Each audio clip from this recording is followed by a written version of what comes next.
ಎಲ್ಲರಿಗೂ ನಮಸ್ಕಾರ ಸ್ನೇಹಿತರೆ ಎಸ್ ಡಿ ಎ ಹುದ್ದೆಗಳಿಗೆ ನೇಮಕಾತಿ ನಡೀತಾ ಇದೆ ನೋಡಿ. ಈ ಒಂದು ಹುದ್ದೆಗಳು ಸಂಪೂರ್ಣವಾಗಿ ಸರ್ಕಾರಿ ಉದ್ಯೋಗಗಳಾಗಿರ್ತವೆ, ಹಾಗೆ ಕಾಯಂ ಉದ್ಯೋಗಗಳಾಗಿರ್ತವೆ ನೋಡಿ.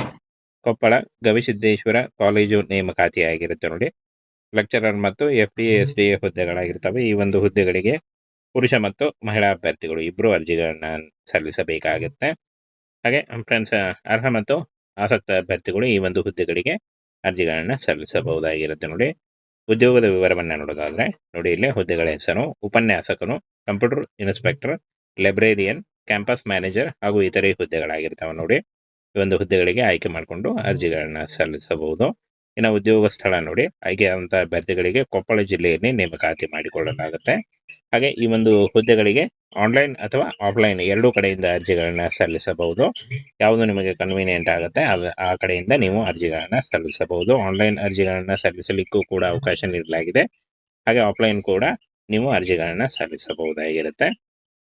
ಇನ್ನು ಹುದ್ದೆಗಳ ವಿವರವನ್ನು ನೋಡೋದಾದ್ರೆ ನೋಡಿ, ಹಿರಿಯ ಉಪನ್ಯಾಸಕರು ಈ ಒಂದು ಹುದ್ದೆಗಳಿಗೆ ಭೌತಶಾಸ್ತ್ರ, ರಸಾಯನಶಾಸ್ತ್ರ, ಗಣಿತ ಹಾಗೂ ಸಸ್ಯಶಾಸ್ತ್ರ, ಪ್ರಾಣಿಶಾಸ್ತ್ರ ಮತ್ತು ವಿಷಯಗಳನ್ನ ಮಾಡ್ಕೊಂಡಿದ್ರೆ ನೀವು ಅರ್ಜಿಗಳನ್ನ ಸಲ್ಲಿಸಬಹುದು. ಕಿರಿಯ ಉಪನ್ಯಾಸಕರನ್ನು ನೋಡಿ, ಜೂನಿಯರ್ ಲೆಕ್ಕ ಸಹಾಯಕ ನೋಡಿ, ಭೌತಶಾಸ್ತ್ರ, ರಸಾಯನಶಾಸ್ತ್ರ, ಗಣಿತ ಮತ್ತು ಜೀವಶಾಸ್ತ್ರ ವಿಷಯಗಳನ್ನ ಹೊಂದಿರಬೇಕಾಗತ್ತೆ. ಅಂದ್ರೆ ನೀವು ಡಿಗ್ರಿ ಮಾಡ್ಕೊಂಡಿರ್ಬೇಕಾಗತ್ತೆ. ಇನ್ನು ಫ್ರೆಂಡ್ಸ್, ಉಪನ್ಯಾಸಕರು ಹುದ್ದೆಗಳಿಗೆ ನೋಡಿ, ಭೂಗೋಳಶಾಸ್ತ್ರ, ಅರ್ಥಶಾಸ್ತ್ರ, ರಾಜ್ಯಶಾಸ್ತ್ರ ಮತ್ತು ಕನ್ನಡ, ಇಂಗ್ಲಿಷ್ ಅಥವಾ ಹಿಂದಿ ವಿಷಯಗಳನ್ನು ಹೊಂದಿರಬೇಕಾಗುತ್ತೆ ಅಂತ ಕೊಟ್ಟಿದ್ದಾರೆ. ಅಂದ್ರೆ ಅದರ ಬಗ್ಗೆ ಅಧ್ಯಯನ ಮಾಡಿರ್ಬೇಕಾಗತ್ತೆ. ಇನ್ನು ಕಂಪ್ಯೂಟರ್ ಲ್ಯಾಬ್ ಇನ್ಸ್ಪೆಕ್ಟರ್ ಒಂದು ಹುದ್ದೆ ಇದೆ. ಗ್ರಂಥಪಾಲಕರು ಒಂದು ಹುದ್ದೆ, ದೈಹಿಕ ಶಿಕ್ಷಣ ನಿರ್ದೇಶಕರು ಒಂದು ಹುದ್ದೆ ಇದೆ, ಕ್ಯಾಂಪಸ್ ಮ್ಯಾನೇಜರ್ ಒಂದು ಹುದ್ದೆ, ಪ್ರಥಮ ದರ್ಜೆ ಸಹಾಯಕ ಒಂದು ಹುದ್ದೆ ಇದೆ, ಅಕೌಂಟೆಂಟ್ ಒಂದು ಹುದ್ದೆ ಇದೆ ನೋಡಿ. ಇಷ್ಟೊಂದು ಹುದ್ದೆಗಳಿದಾವೆ. ಈ ಒಂದು ಹುದ್ದೆಗಳಿಗೆ ಆಯ್ಕೆ ಮಾಡಿಕೊಂಡು ನೀವು ಅರ್ಜಿಗಳನ್ನ ಸಲ್ಲಿಸಬಹುದಾಗಿರುತ್ತೆ. ಹಾಗೆ ಫ್ರೆಂಡ್ಸ್, ಹಿರಿಯ ಉಪನ್ಯಾಸಕರು BEd ಆಗಿರಬೇಕಾಗತ್ತೆ. ಕಿರಿಯ ಉಪನ್ಯಾಸಕರು ಕೂಡ MSc ಅಥವಾ BEd ಹೊಂದಿದಂಥ ಅಭ್ಯರ್ಥಿಗಳು. ಉಪನ್ಯಾಸಕರ ಹುದ್ದೆಗಳಿಗೆ BEd ಆಗಿರಬೇಕು, MA ಅಥವಾ BEd. ಕಂಪ್ಯೂಟರ್ ಲ್ಯಾಬ್ ಇನ್ಸ್ಪೆಕ್ಟರ್ ನೋಡಿ, CS ಅಥವಾ ID ವಿಭಾಗದಲ್ಲಿ ಬ್ಯಾಚುಲರ್ ಪದವಿ ಹೊಂದಿರಬೇಕಾಗತ್ತೆ. ಗ್ರಂಥಪಾಲಕರು MLB ಮತ್ತು MLIC ಹೊಂದಿರಬೇಕಾಗುತ್ತೆ. ಹಾಗೇನ ವಯೋಮಿತಿಯನ್ನು ನೋಡೋದಾದ್ರೆ ಫ್ರೆಂಡ್ಸ್, ಈ ಒಂದು ಹುದ್ದೆಗಳಿಗೆ 18ರಿಂದ 30 ವರ್ಷದ ಒಳಗಿನವರಿಗೆ ಅರ್ಜಿಗಳನ್ನ ಸಲ್ಲಿಸಬಹುದಾಗಿರುತ್ತೆ.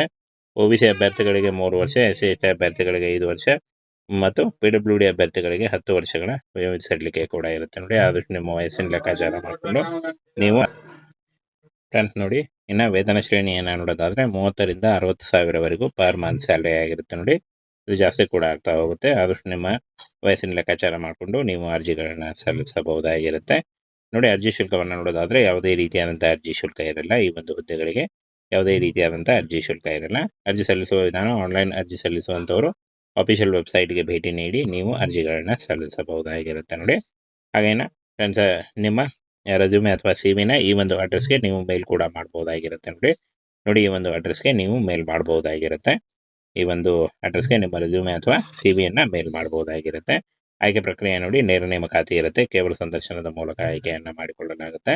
ಮೊದಲು ಶಾರ್ಟ್ ಲಿಸ್ಟ್ ಮಾಡಲಾಗುತ್ತೆ ನೋಡಿ. ಅರ್ಜಿ ವಿದ್ಯಾರ್ಹತೆ ಮತ್ತು ಅನುಭವದ ಆಧಾರದ ಮೇಲೆ ನಿಮಗೆ ಶಾರ್ಟ್ ಲಿಸ್ಟ್ ಮಾಡಿಕೊಳ್ಳಲಾಗುತ್ತೆ. ಹಾಗೆ ಸಂದರ್ಶನ ಕರೆಯಲಾಗುತ್ತೆ ನೋಡಿ. ಸಂದರ್ಶನದಲ್ಲಿ ಪಾಸ್ ಆದಂಥ ಅಭ್ಯರ್ಥಿಗಳಿಗೆ ಆಯ್ಕೆಯನ್ನು ಮಾಡಿಕೊಳ್ಳಲಾಗುತ್ತೆ ನೋಡಿ.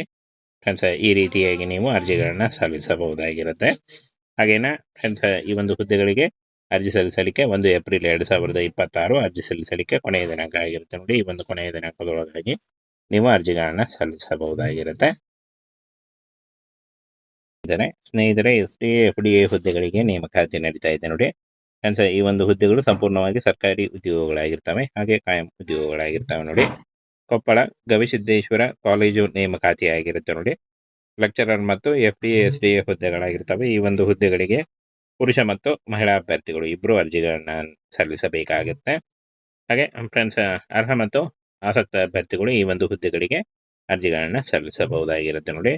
ಉದ್ಯೋಗದ ವಿವರವನ್ನು ನೋಡೋದಾದ್ರೆ ನೋಡಿ, ಇಲ್ಲಿ ಹುದ್ದೆಗಳ ಹೆಸರು: ಉಪನ್ಯಾಸಕನು, computer inspector, librarian, campus manager ಹಾಗೂ ಇತರೆ ಹುದ್ದೆಗಳಾಗಿರ್ತವೆ ನೋಡಿ. ಈ ಒಂದು ಹುದ್ದೆಗಳಿಗೆ ಆಯ್ಕೆ ಮಾಡಿಕೊಂಡು ಅರ್ಜಿಗಳನ್ನ ಸಲ್ಲಿಸಬಹುದು. ಇನ್ನು ಉದ್ಯೋಗ ಸ್ಥಳ ನೋಡಿ, ಆಯ್ಕೆಯಾದಂಥ ಅಭ್ಯರ್ಥಿಗಳಿಗೆ ಕೊಪ್ಪಳ ಜಿಲ್ಲೆಯಲ್ಲಿ ನೇಮಕಾತಿ ಮಾಡಿಕೊಳ್ಳಲಾಗುತ್ತೆ. ಹಾಗೆ ಈ ಒಂದು ಹುದ್ದೆಗಳಿಗೆ ಆನ್ಲೈನ್ ಅಥವಾ ಆಫ್ಲೈನ್ ಎರಡೂ ಕಡೆಯಿಂದ ಅರ್ಜಿಗಳನ್ನ ಸಲ್ಲಿಸಬಹುದು. ಯಾವುದು ನಿಮಗೆ ಕನ್ವೀನಿಯೆಂಟ್ ಆಗುತ್ತೆ ಆ ಕಡೆಯಿಂದ ನೀವು ಅರ್ಜಿಗಳನ್ನ ಸಲ್ಲಿಸಬಹುದು. ಆನ್ಲೈನ್ ಅರ್ಜಿಗಳನ್ನ ಸಲ್ಲಿಸಲಿಕ್ಕೂ ಕೂಡ ಅವಕಾಶ ನೀಡಲಾಗಿದೆ. ಹಾಗೆ ಆಫ್ಲೈನ್ ಕೂಡ ನೀವು ಅರ್ಜಿಗಳನ್ನು ಸಲ್ಲಿಸಬಹುದಾಗಿರುತ್ತೆ. ಇನ್ನು ಹುದ್ದೆಗಳ ವಿವರವನ್ನು ನೋಡೋದಾದರೆ ನೋಡಿ, ಹಿರಿಯ ಉಪನ್ಯಾಸಕರು ಈ ಒಂದು ಹುದ್ದೆಗಳಿಗೆ ಭೌತಶಾಸ್ತ್ರ, ರಸಾಯನಶಾಸ್ತ್ರ, ಗಣಿತ ಹಾಗೂ ಸಸ್ಯಶಾಸ್ತ್ರ, ಪ್ರಾಣಿಶಾಸ್ತ್ರ ಮತ್ತು ವಿಷಯಗಳನ್ನು ಮಾಡಿಕೊಂಡಿದ್ರೆ ನೀವು ಅರ್ಜಿಗಳನ್ನು ಸಲ್ಲಿಸಬಹುದು. ಕಿರಿಯ ಉಪನ್ಯಾಸಕಗಳನ್ನು ನೋಡಿ, ಜೂನಿಯರ್ ಲೆಕ್ಕ ಸಹಾಯಕ ನೋಡಿ, ಭೌತಶಾಸ್ತ್ರ, ರಸಾಯನಶಾಸ್ತ್ರ, ಗಣಿತ ಮತ್ತು ಜೀವಶಾಸ್ತ್ರ ವಿಷಯಗಳನ್ನು ಹೊಂದಿರಬೇಕಾಗತ್ತೆ. ಅಂದರೆ ನೀವು ಡಿಗ್ರಿ ಮಾಡ್ಕೊಂಡಿರ್ಬೇಕಾಗತ್ತೆ. ಇನ್ನು ಫ್ರೆಂಡ್ಸ್, ಉಪನ್ಯಾಸಕರು ಹುದ್ದೆಗಳಿಗೆ ನೋಡಿ, ಭೂಗೋಳಶಾಸ್ತ್ರ, ಅರ್ಥಶಾಸ್ತ್ರ, ರಾಜ್ಯಶಾಸ್ತ್ರ ಮತ್ತು ಕನ್ನಡ, ಇಂಗ್ಲೀಷ್ ಅಥವಾ ಹಿಂದಿ ವಿಷಯಗಳನ್ನು ಹೊಂದಿರಬೇಕಾಗುತ್ತೆ ಅಂತ ಕೊಟ್ಟಿದ್ದಾರೆ. ಅಂದರೆ ಅದರ ಬಗ್ಗೆ ಅಧ್ಯಯನ ಮಾಡಿರಬೇಕಾಗತ್ತೆ.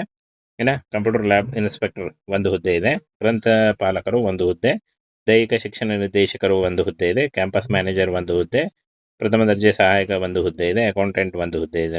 ನೋಡಿ ಇಷ್ಟೊಂದು ಹುದ್ದೆಗಳಿದ್ದಾವೆ. ಈ ಒಂದು ಹುದ್ದೆಗಳಿಗೆ ಆಯ್ಕೆ ಮಾಡಿಕೊಂಡು ನೀವು ಅರ್ಜಿಗಳನ್ನು ಸಲ್ಲಿಸಬಹುದಾಗಿರುತ್ತೆ. ಹಾಗೆ ಫ್ರೆಂಡ್ಸ್, ಹಿರಿಯ ಉಪನ್ಯಾಸಕರು BEd ಆಗಿರಬೇಕಾಗತ್ತೆ. ಕಿರಿಯ ಉಪನ್ಯಾಸಕರು ಕೂಡ MSc ಅಥವಾ BEd ಹೊಂದಿದಂಥ ಅಭ್ಯರ್ಥಿಗಳು. ಉಪನ್ಯಾಸಕರು ಹುದ್ದೆಗಳಿಗೆ BEd ಆಗಿರಬೇಕು, MA ಅಥವಾ BEd. ಕಂಪ್ಯೂಟರ್ ಲ್ಯಾಬ್ ಇನ್ಸ್ಪೆಕ್ಟರ್ ನೋಡಿ, CS ಅಥವಾ ID ವಿಭಾಗದಲ್ಲಿ ಬ್ಯಾಚುಲರ್ ಪದವಿ ಹೊಂದಿರಬೇಕಾಗತ್ತೆ. ಗ್ರಂಥಪಾಲಕರು MLB ಮತ್ತು MLIC ಹೊಂದಿರಬೇಕಾಗುತ್ತೆ. ಹಾಗೇನು ವಯೋಮಿತಿಯನ್ನು ನೋಡೋದಾದರೆ ಫ್ರೆಂಡ್ಸ್, ಈ ಒಂದು ಹುದ್ದೆಗಳಿಗೆ 18ರಿಂದ 30 ವರ್ಷದ ಒಳಗಿನವರಿಗೆ ಅರ್ಜಿಗಳನ್ನು ಸಲ್ಲಿಸಬಹುದಾಗಿರುತ್ತೆ. OBC ಅಭ್ಯರ್ಥಿಗಳಿಗೆ 3 ವರ್ಷ, SC ಅಭ್ಯರ್ಥಿಗಳಿಗೆ 5 ವರ್ಷ ಮತ್ತು PWD ಅಭ್ಯರ್ಥಿಗಳಿಗೆ 10 ವರ್ಷಗಳ ವಯೋಮಿತಿ ಸಡಿಲಿಕೆ ಕೂಡ ಇರುತ್ತೆ. ನೋಡಿ, ಆದಷ್ಟು ನಿಮ್ಮ ವಯಸ್ಸಿನ ಲೆಕ್ಕಾಚಾರ ಮಾಡಿಕೊಂಡು ನೀವು ಫ್ರೆಂಡ್ಸ್ ನೋಡಿ. ಇನ್ನು ವೇತನ ಶ್ರೇಣಿಯನ್ನು ನೋಡೋದಾದರೆ 30ರಿಂದ 60 ಸಾವಿರವರೆಗೂ ಪರ್ ಮಂತ್ ಸ್ಯಾಲರಿ ಆಗಿರುತ್ತೆ. ನೋಡಿ, ಇದು ಜಾಸ್ತಿ ಕೂಡ ಆಗ್ತಾ ಹೋಗುತ್ತೆ. ಆದಷ್ಟು ನಿಮ್ಮ ವಯಸ್ಸಿನ ಲೆಕ್ಕಾಚಾರ ಮಾಡಿಕೊಂಡು ನೀವು ಅರ್ಜಿಗಳನ್ನು ಸಲ್ಲಿಸಬಹುದಾಗಿರುತ್ತೆ. ನೋಡಿ, ಅರ್ಜಿ ಶುಲ್ಕವನ್ನು ನೋಡೋದಾದರೆ ಯಾವುದೇ ರೀತಿಯಾದಂಥ ಅರ್ಜಿ ಶುಲ್ಕ ಇರಲ್ಲ. ಈ ಒಂದು ಹುದ್ದೆಗಳಿಗೆ ಯಾವುದೇ ರೀತಿಯಾದಂಥ ಅರ್ಜಿ ಶುಲ್ಕ ಇರಲ್ಲ. ಅರ್ಜಿ ಸಲ್ಲಿಸುವ ವಿಧಾನ: ಆನ್ಲೈನ್ ಅರ್ಜಿ ಸಲ್ಲಿಸುವಂಥವರು ಅಫಿಷಿಯಲ್ ವೆಬ್ಸೈಟ್ಗೆ ಭೇಟಿ ನೀಡಿ ನೀವು ಅರ್ಜಿಗಳನ್ನು ಸಲ್ಲಿಸಬಹುದಾಗಿರುತ್ತೆ. ನೋಡಿ, ಹಾಗೇನ ಫ್ರೆಂಡ್ಸ್, ನಿಮ್ಮ ರೆಸ್ಯೂಮೆ ಅಥವಾ CV-ನ ಈ ಒಂದು ಅಡ್ರೆಸ್ಗೆ ನೀವು ಮೇಲ್ ಕೂಡ ಮಾಡ್ಬೋದಾಗಿರುತ್ತೆ. ನೋಡಿ, ಈ ಒಂದು ಅಡ್ರೆಸ್ಗೆ ನೀವು ಮೇಲ್ ಮಾಡ್ಬೋದಾಗಿರುತ್ತೆ. ಈ ಒಂದು ಅಡ್ರೆಸ್ಗೆ ನಿಮ್ಮ ರೆಸ್ಯೂಮೆ ಅಥವಾ CV-ಯನ್ನು ಮೇಲ್ ಮಾಡ್ಬೋದಾಗಿರುತ್ತೆ. ಆಯ್ಕೆ ಪ್ರಕ್ರಿಯೆ ನೋಡಿ, ನೇರ ನೇಮಕಾತಿ ಇರುತ್ತೆ. ಕೇವಲ ಸಂದರ್ಶನದ ಮೂಲಕ ಆಯ್ಕೆಯನ್ನು ಮಾಡಿಕೊಳ್ಳಲಾಗುತ್ತೆ. ಮೊದಲು ಶಾರ್ಟ್ ಲಿಸ್ಟ್ ಮಾಡಲಾಗುತ್ತೆ. ನೋಡಿ, ಅರ್ಜಿ ವಿದ್ಯಾರ್ಹತೆ ಮತ್ತು ಅನುಭವದ ಆಧಾರದ ಮೇಲೆ ನಿಮಗೆ ಶಾರ್ಟ್ ಲಿಸ್ಟ್ ಮಾಡಿಕೊಳ್ಳಲಾಗುತ್ತೆ. ಹಾಗೆ ಸಂದರ್ಶನ ಕರೆಯಲಾಗುತ್ತೆ. ನೋಡಿ, ಸಂದರ್ಶನದಲ್ಲಿ ಪಾಸ್ ಆದಂಥ ಅಭ್ಯರ್ಥಿಗಳಿಗೆ ಆಯ್ಕೆಯನ್ನು ಮಾಡಿಕೊಳ್ಳಲಾಗುತ್ತೆ. ನೋಡಿ ಫ್ರೆಂಡ್ಸ್, ಈ ರೀತಿಯಾಗಿ ನೀವು ಅರ್ಜಿಗಳನ್ನು ಸಲ್ಲಿಸಬಹುದಾಗಿರುತ್ತೆ. ಹಾಗೇನ ಫ್ರೆಂಡ್ಸ್, ಈ ಒಂದು ಹುದ್ದೆಗಳಿಗೆ ಅರ್ಜಿ ಸಲ್ಲಿಸಲಿಕ್ಕೆ 1 ಏಪ್ರಿಲ್ 2026 ಅರ್ಜಿ ಸಲ್ಲಿಸಲಿಕ್ಕೆ ಕೊನೆಯ ದಿನಾಂಕ ಆಗಿರುತ್ತೆ. ನೋಡಿ, ಈ ಒಂದು ಕೊನೆಯ ದಿನಾಂಕದೊಳಗಾಗಿ ನೀವು ಅರ್ಜಿಗಳನ್ನು ಸಲ್ಲಿಸಬಹುದಾಗಿರುತ್ತೆ.